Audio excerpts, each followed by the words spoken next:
Senhor presidente, obrigado. Fiquei com medo do senhor dizer aí o tempo, de tanto tempo dito aí. Presidente tem o tempo que quiser. Muito obrigada. Eu quero agradecer e dizer que o que me faz assumir essa casa é a preocupação, novamente. A preocupação de que nós estamos acompanhando todas as reuniões que são feitas com a finalidade de ser adotada nesse país as medidas necessárias para que nós possamos enfrentar essa crise pela qual passa o Brasil. Mas, infelizmente, senhor presidente, eu não estou vendo, não estou ouvindo e não vem às nossas mãos propostas que não seja como a modernidade da política coloca, de se oferecer ao país, nesse momento, com a crise que está em todos os setores, faltando os recursos para o investimento e até para o custeio da saúde, da educação, nós estamos vendo falar que teremos um ajuste fatiado. Para mim, senhor presidente, essa questão de fazer em partes aquilo que não se quer fazer ao todo, mas com uma crise enfrentada, que nós temos que enfrentar e que tem que ser toda ela enfrentada, não há compartimentos a serem olhados e ser dito sobre eles e que, olha, agora vamos resolver o problema da saúde. Depois nós podemos resolver o problema da educação. Não podemos. Não podemos, não há tempo para isso. O Brasil se prepara para uma nova manifestação. Isso não é por modismo, é por incômodo. E nós sabemos, e não há nessa parlamentar, no alto de 8 mandatos, que estão sendo exercidos o 8º mandato, não há nenhum sentimento que não seja o de juntar as forças, unir, senador Blairo Maggi, presidente que ora ocupa a mesa, de unir esforços para que nós possamos superar essa crise. Qualquer outra conversa sobre esse assunto, isso é mera filosofia. Se nós falarmos que hoje o ministro Levi, que deve vir aí com as medidas da sua pasta, mas que contempla o interesse do país como um todo, e, logicamente, acho, as preocupações da presidente Dilma, não há nenhum sentimento que seja de derrotismo, o que seja, pelo menos, de dizer que nós não queremos que o Brasil não saia dessa crise, seria pura irresponsabilidade. Não faria jus à minha posição como cidadã brasileira, muito menos como senadora, muito menos como deputada, muito menos como constituinte, mãe, ou qualquer coisa que possa se juntar à minha postura política.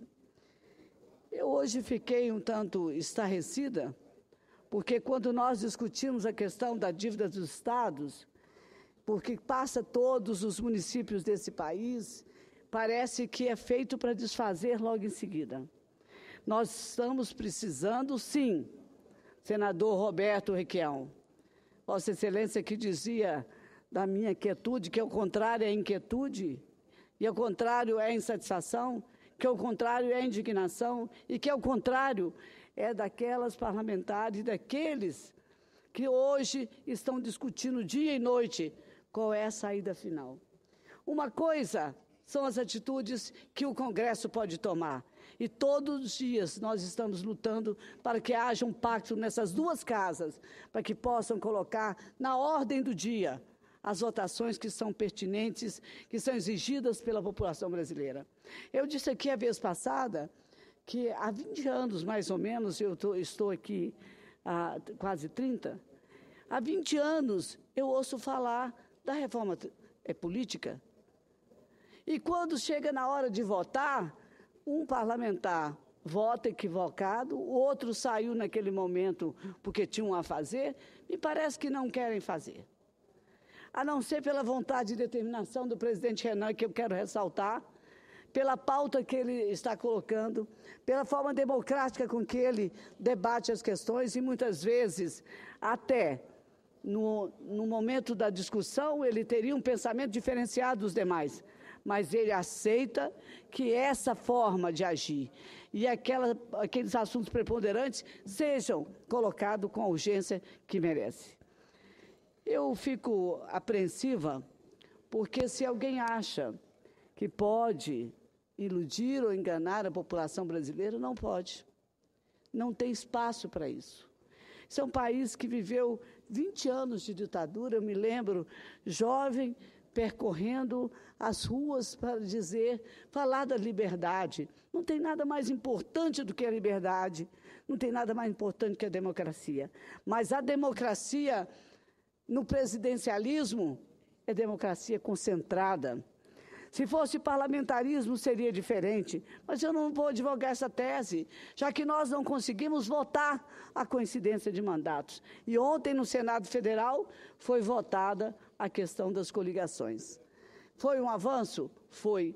Mas por que no Brasil, dentro do Congresso Nacional, das duas casas, se tem por hábito dizer que nós já avançamos? E quando você vai medir o tamanho desse avanço, ele chega a ser irrisório, pequeno, incomoda que nós possamos pensar que esse Brasil não tenha pressa, porque quem, na verdade, acaba não tendo pressa é a classe política, que se assenta nos seus plenários, diante das suas mesas diretoras, e coloca ali a pauta e alguém, de repente, fala assim, não dá para votar isso hoje, sem nenhuma discussão, sem aferir no sentimento nacional se essas decisões podem ser jogadas para depois de amanhã.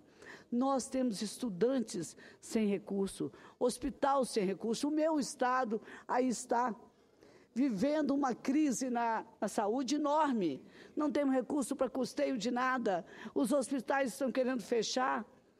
Não vou falar do aeroporto, porque só dizendo que o aeroporto, desde 2008, está parado. Foi licitado, está lá pronto para dar ordem de serviço, e isso não acontece. O Brasil...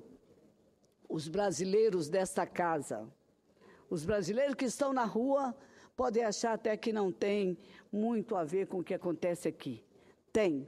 E os brasileiros que não estão na rua, amanhã irão para a rua.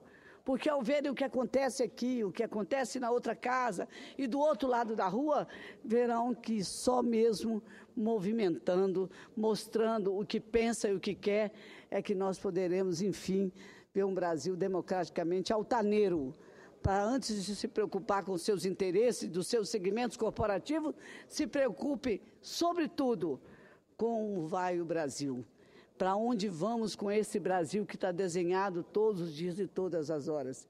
Eu não pretendo ocupar a tribuna dessa casa, muitas vezes, para fazer uma espécie de choro, de lamentação, mas pretendo alertar que aqui o que estava escrito naquela frase, naquele cartaz, dizendo que a paciência estava se esgotando, foi aquele sentimento que mobilizou o nosso povo brasileiro.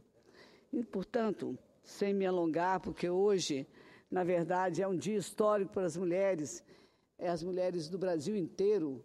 Hoje, eu sei que quebro um tabu e quebro com a confiança dos meus pares.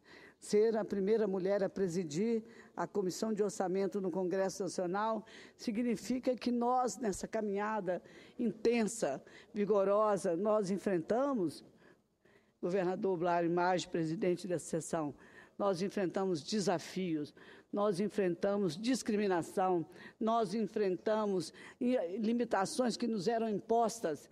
Quando aqui chegamos, eram poucas mulheres. Cássio, senador, o senhor tinha 21 anos, foi o mais jovem constituinte desse país. Hoje o senhor deve ser pai, não vai dizer que é avô, porque eu vou me surpreender. Não, avô não pode ser. Portanto, está aí um senador, está ali o senador Roberto Requião, cabelos brancos, está aqui uma parlamentar que teve restrições da sua liberdade pessoal por lutar por democracia nesse país, por dizer que nós acreditamos que a democracia é a fonte da riqueza, sem limitações, do pensamento livre, aberto. E quem chegou aqui, chegou pelo voto, soberano voto. Quem está do outro lado da rua, também. Não pode se olvidar o que esse país está dizendo. Essa casa não pode deixar de falar, deixar de dizer. Não podemos sentar acomodadamente vendo o senador Cássio ao microfone e defender suas teses e suas ideias, trazendo para aqui a continuidade dos seus sonhos e dos seus ideais. Precisamos que essa casa se mexa, que procure construir um pacto, discutindo com os ministros, com quem de direito, mas procure dizer ao país que está interessado, sim, em ajudar o país a sair dessa crise. E aí temos que dialogar, não adianta. Não adianta. Dizer que eu não acredito no ministro da Fazenda, não vou dizer.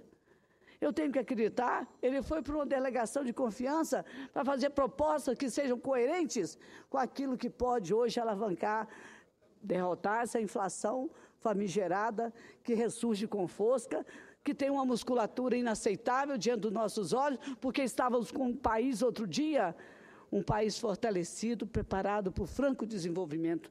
Tivemos muitas conquistas, avançamos demais, senador Paulo Paim. Estávamos numa caminhada que não era trôpega, era firme, pisando no solo com a certeza de que o povo brasileiro, desta vez, pagando suas dívidas, ele tinha que crescer. Vamos falar do governo que tirou 40 milhões de brasileiros da pobreza. Muito bem. Além da pobreza, tem que se dar a oportunidade de que eles cresçam. E agora estamos falando de um país diferente. Nós estamos falando de um país que não consegue mais galgar os níveis de investimento, cumprir seus contratos, ter de volta os investimentos para as áreas sociais. Isso não é possível, isso é inimaginável. Eu me vejo diante dessa peça orçamentária, tendo que raciocinar sobre tudo, raciocinar com a visão de quem quer que o povo brasileiro saiba que orçamento é esse. O que existe de fato. Não vamos fazer, nem adotar, nem aceitar qualquer tipo de maquiagem em torno de números que são importantes para a superação dessa crise.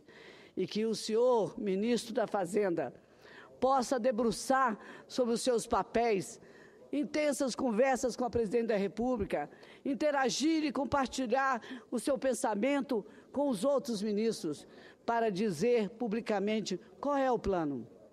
Esta é a pergunta. Qual é o plano? Qual é o projeto de amanhã ou de depois de amanhã? Sabemos. Vamos discutir a indexação das dívidas dos estados. Vamos falar sobre um problema imediato que está batendo a porta do governo. Mas eu quero perguntar novamente, qual é o plano? Não pode o ministro da Fazenda vir a esta casa com nenhum tipo de reforma, nenhum tipo de ajuste, senador Paulo Paim, fatiado para dizer ao país que vai resolver o que está nesse biombo, o que está nessa gaveta, o que está ali no armário, o que está mais adiante. Nós queremos saber, há um reconhecimento que há uma crise no país? Existe. Mas qual é o plano? Não se convocou o ministro Levi para que ele chegue aqui e nos fale qual é a saída para o projeto da dívida dos estados e municípios?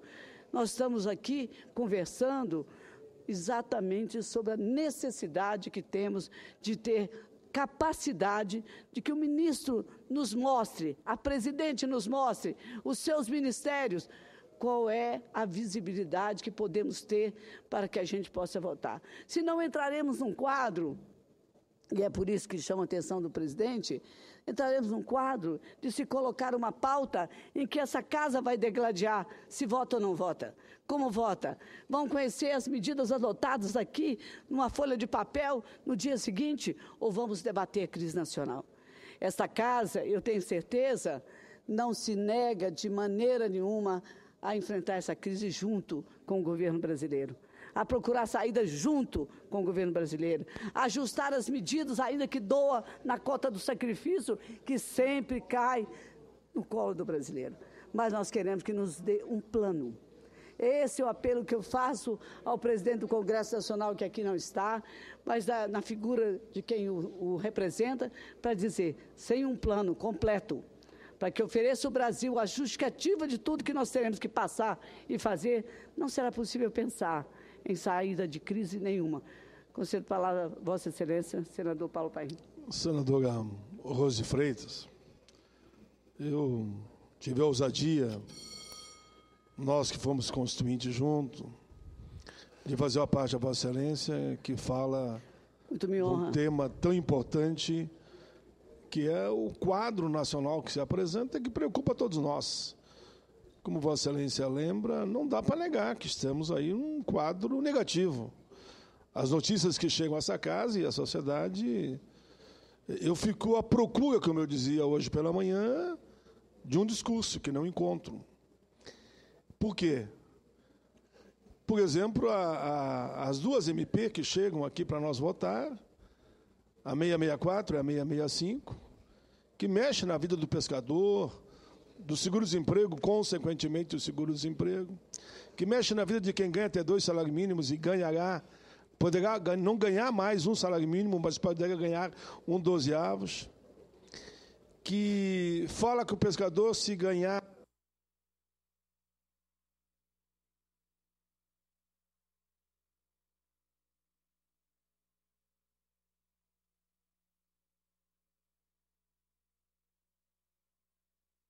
sua família não terá o seguro-defeso. E como Vossa Excelência coloca, se é para fazer um debate, vamos fazer um debate global. Agora, só atingir a nossa gente humilde, como diz o Chico Buarque na sua canção Gente Humilde, aí não dá. E não dá também para não querer dialogar, de não querer negociar. Mesmo o presidente Lula, no auge da sua vitória primeira, para passar aqui nesse plenário a reforma da Previdência, ele teve que negociar a PEC paralela, que se tornou lei em seguida.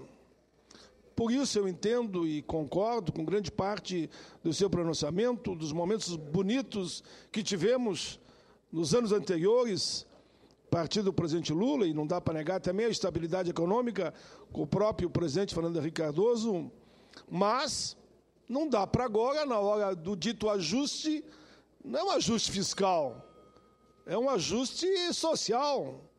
E é isso que me preocupa. É só não é nem no andar de baixo, é de quem está lá no porão.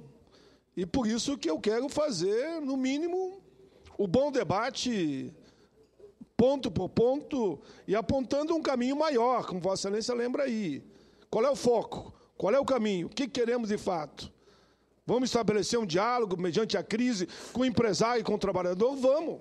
Vamos chamar o conselheiro? Vamos. Vamos dialogar com o Congresso Nacional, com a base do governo e com a oposição? Vamos. Em cima do interesse do conjunto do povo brasileiro. Faça essa parte rápido, tenho o maior respeito por Vossa Excelência e pelo seu pronunciamento, que, no meu entendimento, apontou nesse sentido. É preciso ter foco e uma pauta positiva. É isso que o país espera. Tivemos uma grande mobilização entre 13 e do dia 15, e teremos outras, com certeza, a partir do dia 12, e é preciso saber ouvir, como dizia Ulisses Guimarães, a voz rouca das ruas, ou, como às vezes eu digo, saber ouvir a batida do tambor. O tambor está batendo, e quem não quiser ouvir está cometendo um equívoco histórico. E nós não temos que ser irresponsáveis ao ponto de não perceber isso. Parabéns a Vossa Excelência.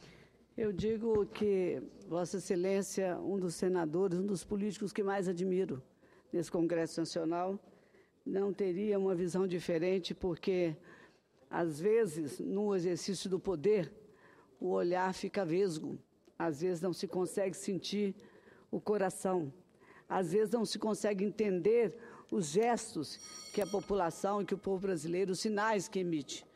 Dizer a Vossa Excelência que, longe de mim pensar que eu quero fora do poder a presidente que foi eleita legitimamente, porque quem preza a democracia sabe que as regras democráticas precisam ser mantidas.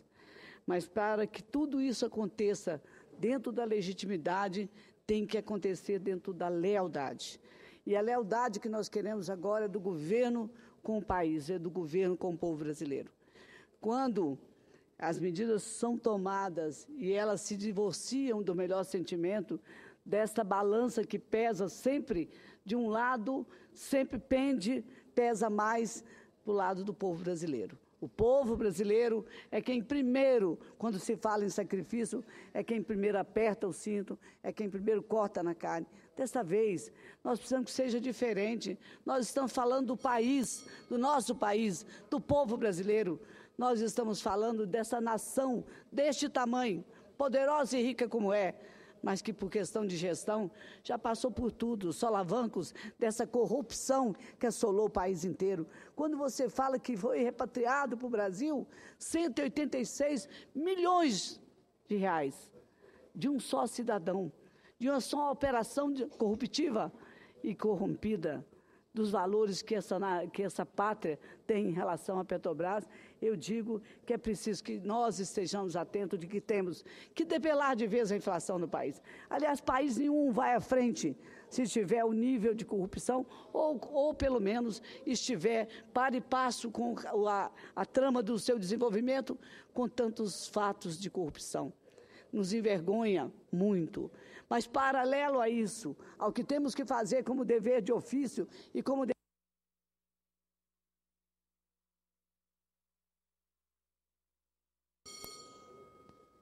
Senador Magno Malta, nós temos que fazer o dever de casa, que esta casa tem, que é unir forças à Câmara e ao Senado e chamar o ministro da Fazenda e dizer, nós queremos o plano.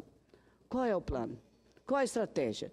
Nos dizer que o que vai fazer depois de amanhã e que depois, uma semana, poderá ser diferente ou que teremos mais uma oportunidade pela frente, não está justo com essa pátria. Não condiz com o sentimento dos brasileiros que elegeram a presidente Dilma. Eu quero a sua permanência no governo. Eu quero que ela encontre a saída e nos aponte aqui dentro da casa quais são as prioridades que temos que votar para que possamos tirar o Brasil da crise. Eu tenho que dizer que nada na minha vida, nada absolutamente me incomoda mais do que a sensação de incompetência, de impotência. Essa sensação de estar escanteada, jogada no canto e com o assunto que vamos discutir e resolver não ser debatido conosco. Eu acho que é menosprezar a força do Congresso e o papel institucional que ela tem num processo como esse. Eu quero agradecer a Vossa Excelência, ao presidente, e dizer ainda que, acrescentando ao final do discurso, que nós, mulheres que administramos nossas casas, que cuidamos da nossa família, que fazemos o papel de verdadeira guardiã dos interesses na sociedade brasileira, em qualquer lugar que nós estejamos, as mulheres têm uma conduta muito honesta à frente das casas que administra, à frente dos órgãos que preside. Portanto, eu acho que nós podemos chegar aqui, falo como mulher, da preocupação que tenho do país não ter capacidade de promover um debate à altura, porque o momento é a crise desse país. A paz, senadora. Pois não, senador Magno Malta. Senadora Rose, eu quero cumprimentá-la pela lucidez do vosso pronunciamento.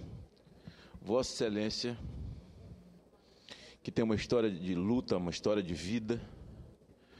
Agora mesmo o presidente me perguntava qual a atividade da senadora Rose antes de vir para a política. Eu falei, luta, luta, luta, luta. Conhecia sim. E quando eu era um jovenzinho de 22 anos, cheguei no Espírito Santo cheio de sonhos, tirando drogado da rua, consegui um horário na Rádio Capixaba de 15 minutos, na quarta-feira, chamado Um Fio de Esperança. E, senador Blairo, antes desses 15 minutos meu, tinha um programa chamado Sala do Povo, com Rose de Freitas. Era o povo denunciando, era o povo falando, e ela brigando, e briga, e o povo cheio de gente. Encerrou, eu entrei. Entrou minha vinheta, Um Fio de Esperança, com Magno Malta. Quando eu abro a Bíblia e começo a ler, ela empurra a porta. Não, deixa eu entrar no ar. E deixa eu entrar no ar por quê? E querendo tomar o microfone de mim. Não, porque chegou uma mulher com problema aqui, eu preciso denunciar. Você denuncia no seu, no meu não. Desligaram o microfone e eu fui botar ela para fora do estúdio. Porque ela queria entrar de todo jeito com uma mulher debaixo do braço e tal. Eu falei, não, meu programa é um programa evangélico, eu vou pregar agora, você não vai entrar de jeito nenhum, bote no seu. Então, e ela saiu e ficou lá fora naquele aquário de vidro, esbravejando lá fora comigo e me atrapalhando eu fazer minha pregação. Acabei mandando botar uma música, saí e fui lá no corredor. Pedi a senhora, minha senhora, a senhora tenha paciência, espero terminar meus 15 minutos, entendeu? E a senhora entra aí no ar. Foi assim que eu conheci a senadora Rose de Freitas. Tem uma história de luta, está abalizada, está credenciada para falar o que falou, pela sua própria história. A história do parlamento brasileiro não se confunde, mas traz uma fatia enorme da sua história, junto à história da senadora Rose de Freitas, desde a Câmara dos Deputados até a sua chegada como primeira mulher à vice-presidência daquela casa, por méritos, por reconhecimento de luta, de trabalho, e depois se tornar senadora da República, pela via do voto. Nós tivemos duas aqui do Espírito Santo, mas que eram suplentes, assumiram, mas pela via do voto, pelo seu mérito, pela sua luta de trabalho pelos municípios do Espírito Santo, um tipo de guerreira que não conhece o Natal, que não conhece passagem de ano, dia 31, que fica por aqui atrás de querer resolver os dramas dos municípios do nosso estado. E aqui eu falo uma verdade das mais... Assim como eu tenho muita coragem para falar a verdade e dar nome de quem eu preciso dar, falando coisa verdadeira, sem me acanhar, para elogiar também, eu não preciso realmente me acovardar de fazê-lo. E Vossa Excelência tem toda a autoridade e autorização para falar dos temas que Vossa Excelência falou. Vossa Excelência daqui a pouco vai assumir a Comissão Mista de Orçamento, a primeira mulher, novamente. Vossa Excelência está predestinada para essas coisas, mas abalizada pela sua história que eu estava contando ali para o senador Blairo Maggi. Vossa Excelência faz, numa grande lucidez, a sua colocação. Não dá para atropelar o parlamento. Não dá para você... O senador Paim faz uma fala lúcida, embora seja do partido da presidente. Ele faz uma parte lúcida ao seu lúcido discurso, dizendo... Quando a corda quebra, quebra para o lado do mais fraco, sem que o mais fraco seja ouvido. E aqueles que são chamados a quebrar a corda ou quebrar as varas juntos, para pender para o lado do mais fraco, também não são chamados, são convidados tão somente para romper a corda, para que caia do lado do mais fraco.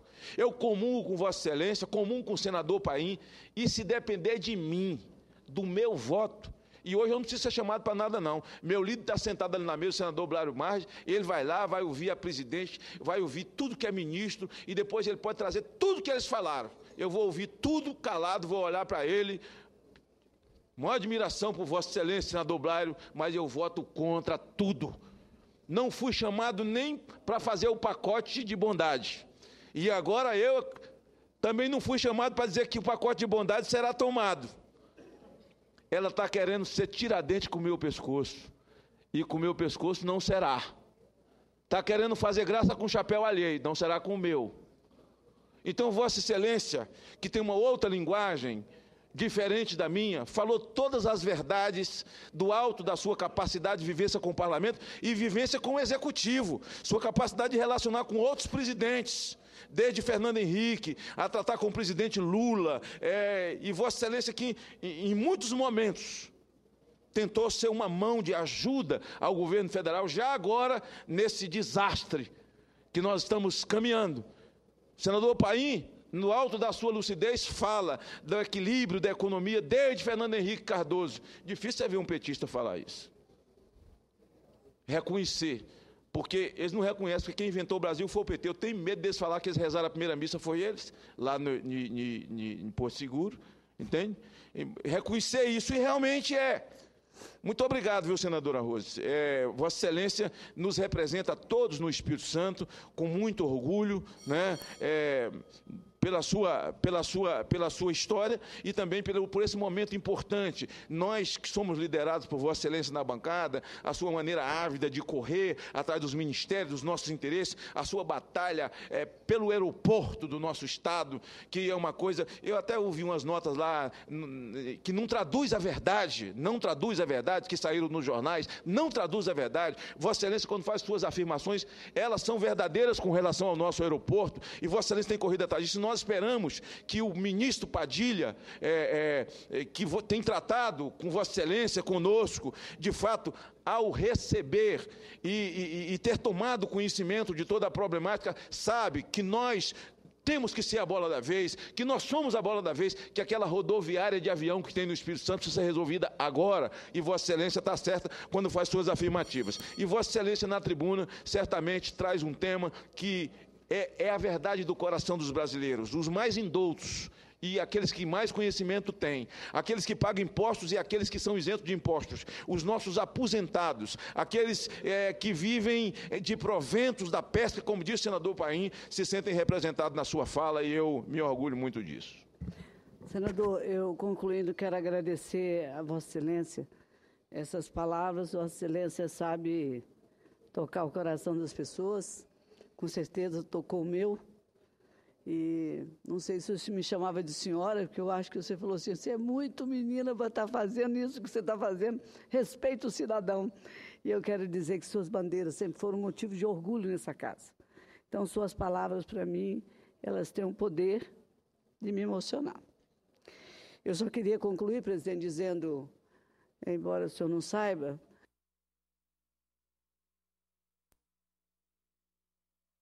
e sou também uma pessoa ligada à área de terras, porque já ajudei meu pai a medir muitas terras. E os meus cursos são incompletos, até porque a política me chamou antes. E eu quero só deixar um versículo aqui, dizendo que há um versículo de São Paulo, que ficava em cima da mesa de Mário Covas, que dizia assim, muito será cobrado a quem muito houver confiado. Não é por acaso que a presidente Dilma está sentada naquela cadeira e não é por acaso que ela preside o Brasil.